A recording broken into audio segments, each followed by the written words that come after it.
Europe's largest oil and gas company, Shell, was accused in an investigative report from Greenpeace Canada of selling millions of carbon credits tied to CO2 removal that never took place. Carbon offsets are tradable certificates linked to projects or activities that lower the amount of CO2 in the atmosphere.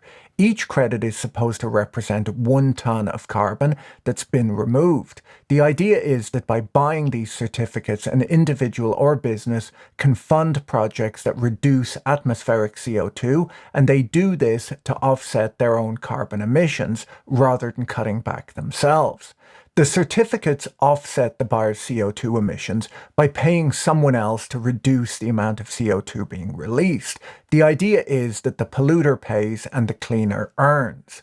The idea of offsets emerged in 1989 when Applied Energy Services was building a series of coal-fired power plants around the United States. The CEO was concerned about the environmental damage associated with burning coal and at first came up with the idea of surrounding their largest power plant with a newly planted forest large enough to absorb the CO2 output that came from generating electricity.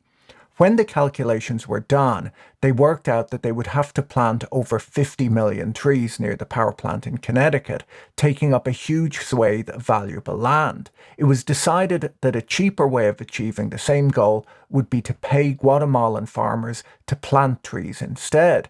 There was no real business case for this in 1989. It cost the company $2 million and was essentially environmental philanthropy. The idea did make the news, though, and it really caught on. Time magazine described the forestry project as the antidote for a smokestack. The concept of carbon offsetting meant that polluting businesses based in wealthy countries could either through choice initially and later due to regulation make up for their pollution by paying for green projects in impoverished nations. Tied into this was the idea that it might help impoverished indigenous populations around the world. Early on, both skeptics and environmentalists questioned whether these projects were environmentally beneficial or just ways for polluters to make a payment so that people would look the other way. Forest protection projects like this are amongst the most difficult projects to assess for quality, but they are also amongst the cheapest ways to earn carbon credits. Carbon capture and storage, like the project Shell is in trouble for, is the most provable in terms of CO2 reduction, but it's also amongst the most expensive type of project to run, and that's where Shell ran into problems. So let's look at what Shell did, how carbon offsets work, and how environmentally beneficial they actually are. Before I get to that, though, let me tell you about today's video sponsor, CookUnity. CookUnity is the first chef-to-you meal delivery service, made up of over 50 chefs who believe that great food should be for everyone.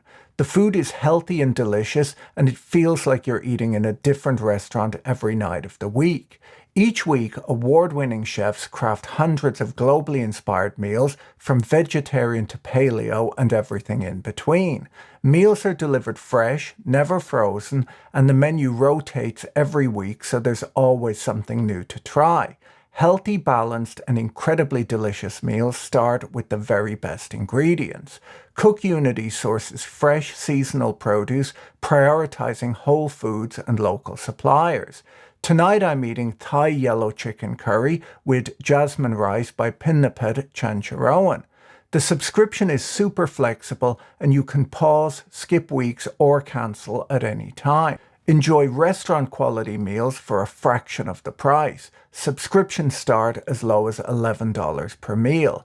Go to cookunity.com/pboyle50 or click the link in the description below and use my code pboyle50 to get 50% off your first order of CookUnity meals to try them out for yourself.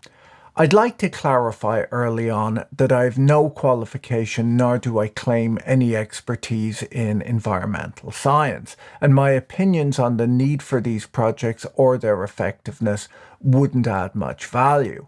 Other than relying very heavily on the research of others, I'll mostly be sticking to the topics that I know something about, which is the financial side of how the market in carbon offsets works and the conflicts of interests that exist in those markets. The Quest carbon capture and storage project is located at the Scotford Upgrader near Edmonton, Alberta. It's operated by Shell Canada and owned by Canadian Natural Resources, Chevron, and Shell Canada. More than half of the world's oil majors are working on carbon capture and storage projects similar to this one or have financially supported them, as they argue that this technology offers a way to reduce emissions from sectors like the oil and gas sector that are otherwise pretty much impossible to decarbonize. One of the reasons the oil industry likes this technology is that cleaning up as they go allows for a continued expansion of their industry. Some environmentalists dislike this approach as they argue that carbon capture should only be used to balance out past emissions, not to cancel current or future emissions. As much as you might like that argument, hydrocarbons today make up around 82% of the global energy mix, so a sudden halt in their extraction or use would dramatically affect lifestyles in a way that people appear to be unwilling to accept.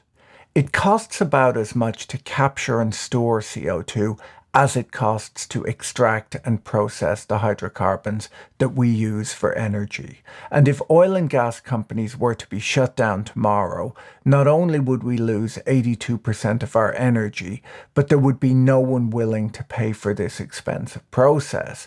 It's unlikely that these expensive facilities would be built if the builders did not benefit from building them. Now, while each carbon credit is supposed to represent 1 ton of carbon dioxide being removed from the atmosphere, the Alberta provincial government in Canada made a deal with Shell, allowing them to register and sell carbon credits equivalent to twice the volume of CO2 extracted at the Quest carbon capture facility between 2015 and 2021. This subsidy was then reduced and finally ended in 2022. According to Greenpeace, the Quest project sold over 200 million Canadian dollars worth of phantom carbon credits over that period. Greenpeace say that these phantom credits provide no environmental benefit while enabling Shell and its partners to extract more oil from their oil sands operations because they don't have to pay the full carbon compliance costs. Greenpeace used freedom of information legislation to get access to documents that show that Shell requested these multiple credits in 2009 as part of negotiations with the provincial government to increase subsidies for the project. The International Energy Agency argues that achieving net zero goals would be impossible without carbon capture and storage, and that while a number of factors can explain the slow uptake of these projects, high cost is one of the most frequently heard. The cost of this process ranges from $15 to $25 per ton when the CO2 is captured during industrial processes, where there are highly concentrated CO2 streams, such as ethanol production or natural gas processing. It's more expensive, ranging from $40 to $120 per ton for projects with dilute gas streams, such as cement production and power generation. The most expensive method is direct air capture, where it costs between $134 and $342 to capture and store a ton of CO2. There are only around 40 commercial facilities in operation today applying carbon capture, utilization, and storage to industrial processes, according to the IEA. Alberta is home to the Canadian oil sands, which is one of the biggest and most carbon-intensive oil deposits in the world. Production there has boomed in recent years. At the Quest facility, it costs $168 to capture and store each ton of CO2. The facility captures CO2 during the process of making hydrogen gas, which is then used to turn deposits from oil sands into crude oil. The captured CO2 is compressed to a liquid and piped 65 miles north, where it's pumped 2 kilometers underground into a layer of hard rock in an old well site. The average carbon credit price over the period of this project for Canada's big industrial emitters was around $50 per tonne, meaning that this process was uneconomical without being subsidized. It cost $168 to generate a credit which could then be sold for $50. Canada does have one of the world's most generous incentive schemes for carbon capture and storage, but even with the subsidies, the industry is not really commercially viable. If the Canadian government wanted this uneconomical facility built, they could have written a big check, which costs money. Instead, the approach they chose was to register extra carbon credits, which Shell could then sell, bringing in money to help pay for the facility. This approach was free for the government, but it did mean that the credits being sold did not each represent 1 tonne of CO2. Now, this is by no means the first scandal in the market for carbon credits. A New Yorker article from last year exposed an avoided deforestation project in Zimbabwe, calling it the Great Cash for Carbon Hustle. The New Yorker article profiled a carbon credit company called South Pole, which reached a private valuation of $1 billion in 2021 and was described as the first carbon unicorn.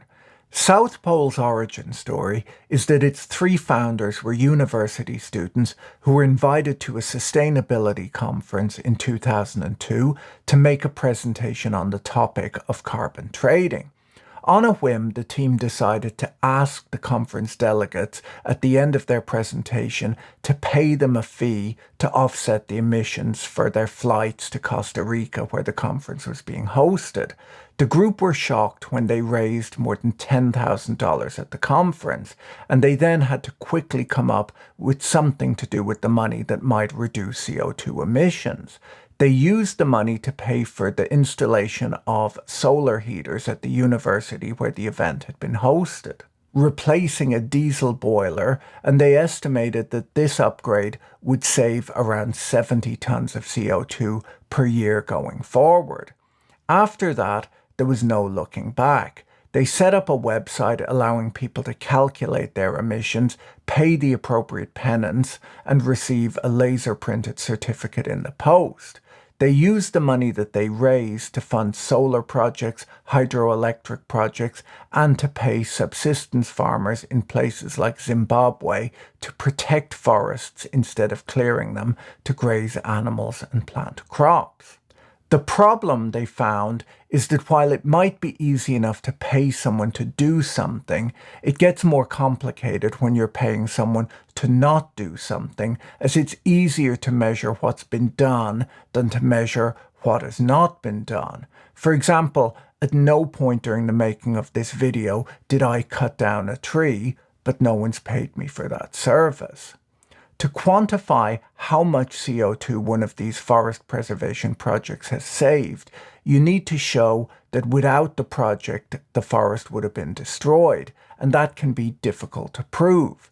A possibly bigger problem is that if you pay for one forest to be protected, but the demand for lumber remains the same, a different forest may be logged, and no CO2 has been saved overall.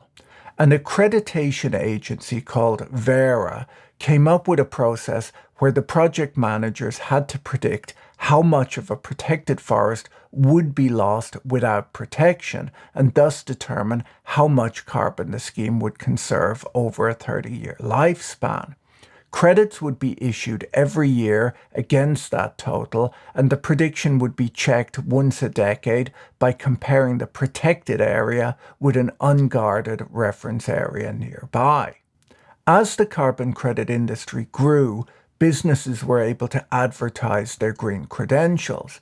LNG companies were now selling carbon-neutral natural gas. Luxury goods companies were announcing that they had offset the CO2 of their supply chains. And Porsche advertised that the emissions from 10,000 miles in a Cayenne the ugliest SUV available at the time, could be erased for as little as $67.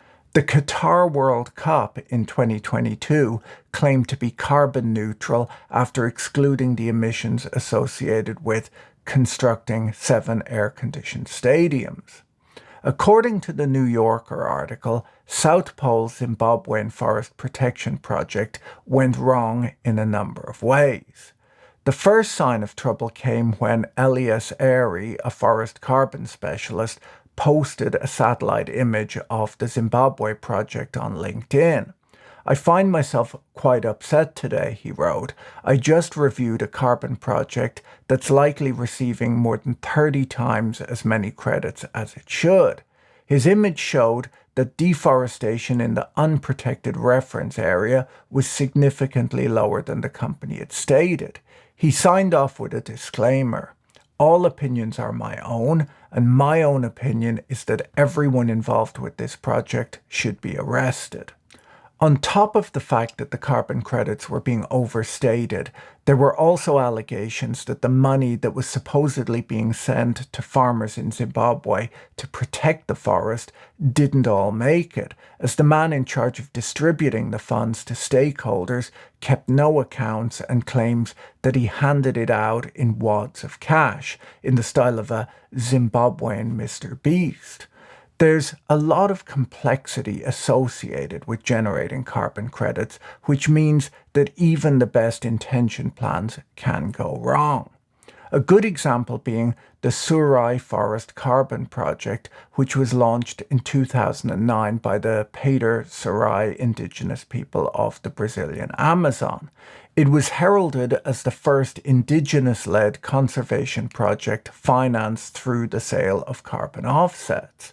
The project dramatically reduced deforestation within the territory during the first 5 years of operation and generated almost 300,000 carbon offsets.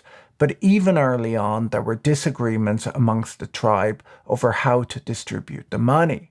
In 2015, gold deposits were found on the territory, and Pater members colluded with illegal miners who extracted the gold by digging up massive amounts of soil, used mercury to draw out any gold, and then burned the residue to release the gold from the mercury. This is not a clean process. The tribespeople then used the resulting income to purchase cattle and cleared even more forest for pasture lands. In 2016, diamonds were discovered on the territory, and needless to say, the project was finally suspended in 2018. Another promising carbon reduction project that didn't work out as expected was the Kapal cookstove project in India. Approximately 3 billion people around the world cook their meals over open fires today. These small fires are extremely inefficient and are responsible for 25% of the global black carbon emissions. This is a less studied component of smoke that has negative health effects and is said to contribute to climate change. Laboratory studies suggested that providing more efficient, cleaner burning cook stoves could reduce a family's fuel wood consumption by up to 67%, thereby reducing CO2 emissions, black carbon emissions, household air pollution, and deforestation. Additionally, the more fuel-efficient stoves would free up the time women and children spend collecting firewood, which might allow more time for education. The problem is that people who cook over open fires can't typically afford to buy these more efficient cook stoves. But if this was good for the environment, carbon credits could be sold to raise funds to pay for the more efficient cook stoves, which could be handed out for free, and all of these benefits would be realized. As you can imagine, this project, which sounds like a great idea, got a lot of attention and looked like an easy win.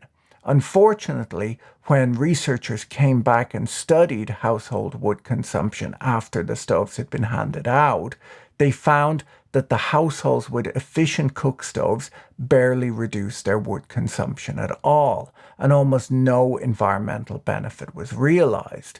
This was because households with the new cook stoves continued to light open fires, and the cook stove just gave them an additional cooking surface.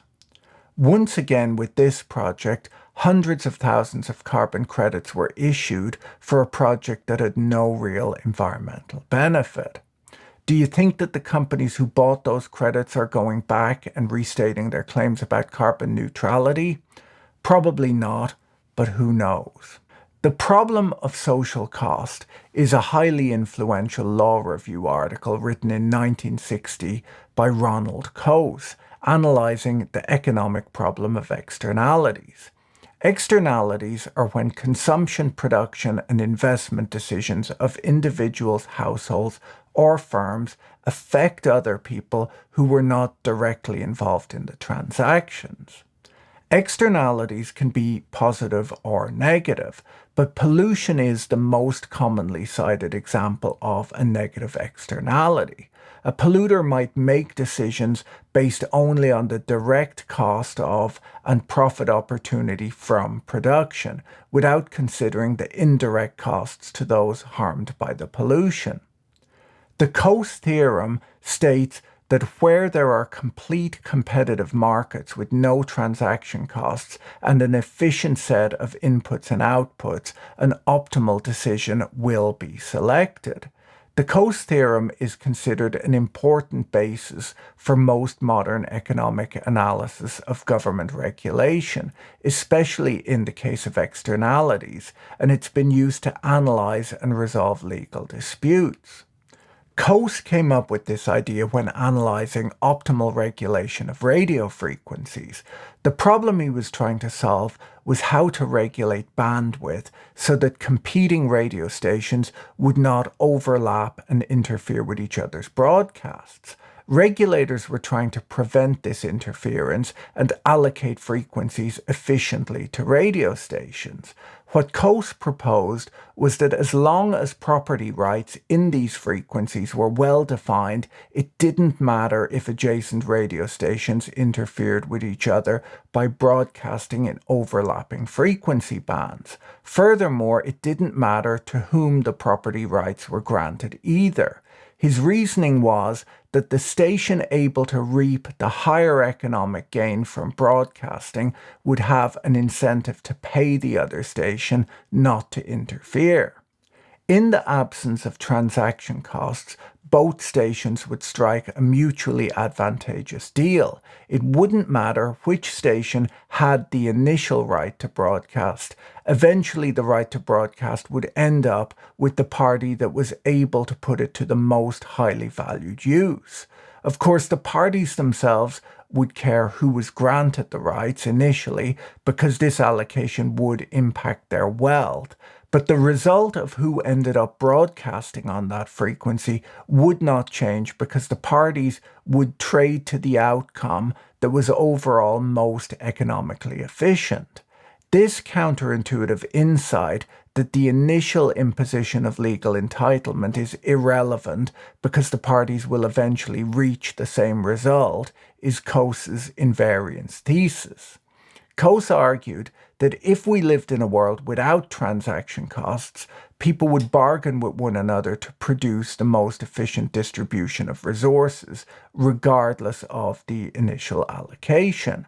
His main point cited when he was awarded the Nobel Prize in 1991 was that transaction costs can't be neglected, and therefore the initial allocation of property rights often does matter. When faced with an externality, the same efficient outcome can be reached without any government intervention as long as property rights are clearly defined, there are little to no transaction costs, and there are a small number of affected parties, as otherwise the transaction costs of organizing them gets to be too great.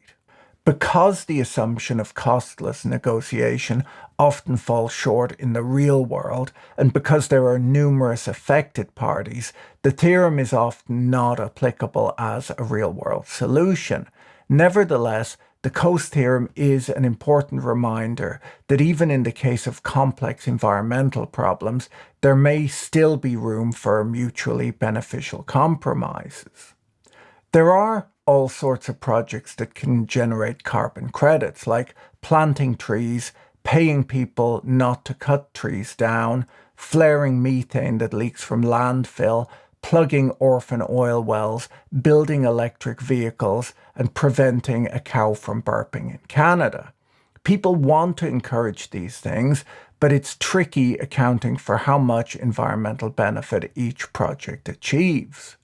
A study covering almost 300 carbon offset projects found that the industry's top registries have consistently allowed developers to claim far more climate-saving benefits than are justified. If you think of carbon credits as precisely representing 1 ton of CO2 that's definitely been removed from the atmosphere, this is a huge problem. The projects where the benefit is hardest to account for, like avoided deforestation, are the projects that produce the cheapest carbon credits, and the cheapest carbon credits are the ones that people want to buy. After all, you're just trying to drive your Porsche Cayenne guilt-free. You don't really want to dig into the details of where the $67 went. While buyers of these credits may not be interested, the European Commission announced earlier this week that they've initiated a probe into 20 airlines for greenwashing. The inquiry scrutinizes the airlines' environmental claims, particularly those related to carbon emissions offsetting. The Shell carbon capture project did generate phantom CO2 reductions if they were permitted to sell twice as many credits as they generated, but the CO2 being captured and stored in that project is at least measurable and provable. Many of the other types of projects possibly earned carbon credits without generating any CO2 reduction. The problems with the carbon market may just be too difficult to fix, and many critics have stated this from the start. Some people dislike the idea that these credits can be seen as a license to pollute. Others dislike that the projects are impossible to police. The border problem can be an issue too. If one country forces its factories to buy carbon credits to offset their pollution, competitors in a country without that requirement are now suddenly advantaged. Instead of reducing pollution, the regulation just moves jobs and manufacturing offshore. The New York Times reported in 2012 that when factories in China and India worked out that they could earn more than 11,000 carbon credits per ton for destroying a waste gas normally released in the manufacturing of a refrigerant that has a huge global warming effect, they ramped up the production of that refrigerant just so that they could be paid to destroy its waste product. This was not the intention of the people who came up with these rules. There are plenty of villains in this story, but there are many more good, well-meaning people who are trying to solve a problem that they believe is important.